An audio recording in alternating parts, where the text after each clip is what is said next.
I'm at WonderCon and I'm talking to one of the stars of Suicide Squad, Hell to Pay. How did you love working on this animated film? I loved it from when I was in my pajamas, and for two, it's fun to be part of an animated feature.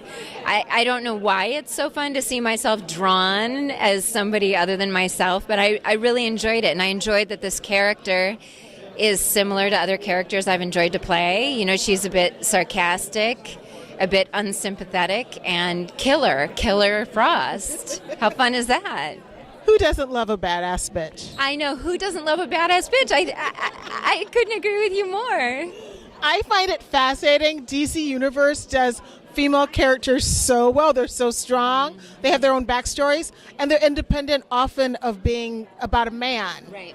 They have their own stories. This is interesting how it starts, is that everybody is recruited from prison. They're all bad guys. And so each person does have their own story and their own personality, and they're put together as a group, which of course leads to conflict that's fun. Now, it sounds like you were recording by yourself. Did you ever get to record with everybody as a group, or is this the first time seeing everyone here at WonderCon?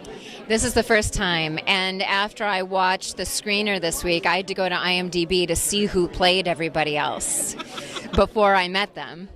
And I knew some people, really from doing other press events and conventions, that's how you get to meet actors from other shows. It's fun.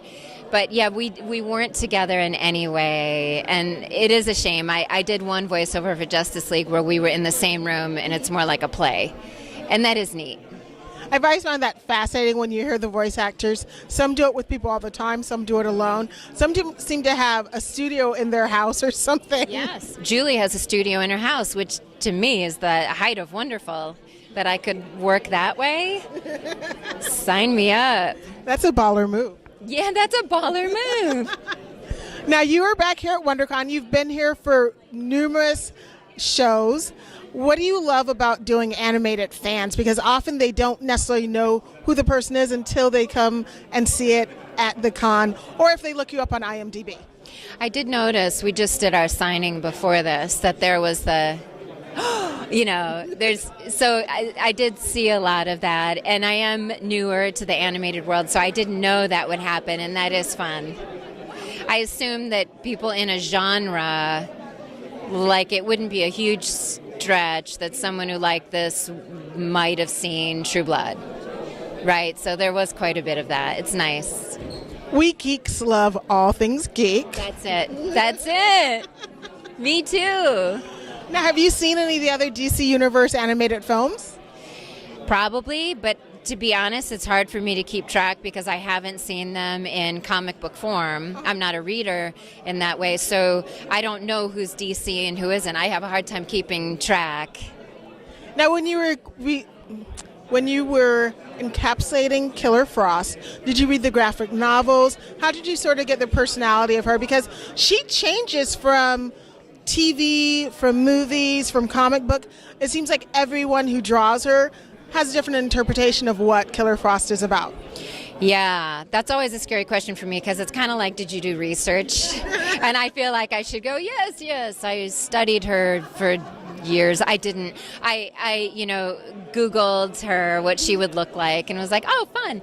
But really, my job is to just say the lines believably. So I did get the script and go through all my dialogue, and then when I went in the studio, I just gave them 3 or 4 options, and they help you a lot. There's huge support from the director and writer and producers, and so that's kind of my research. Now that you're joining us and you have Killer Frost, have you bought a Killer Frost toy or anything to add to your collection of geekdom? Didn't think of that. There are Killer Frost toys. Yeah, you can get the little doll thingies with Killer Pop? Frost.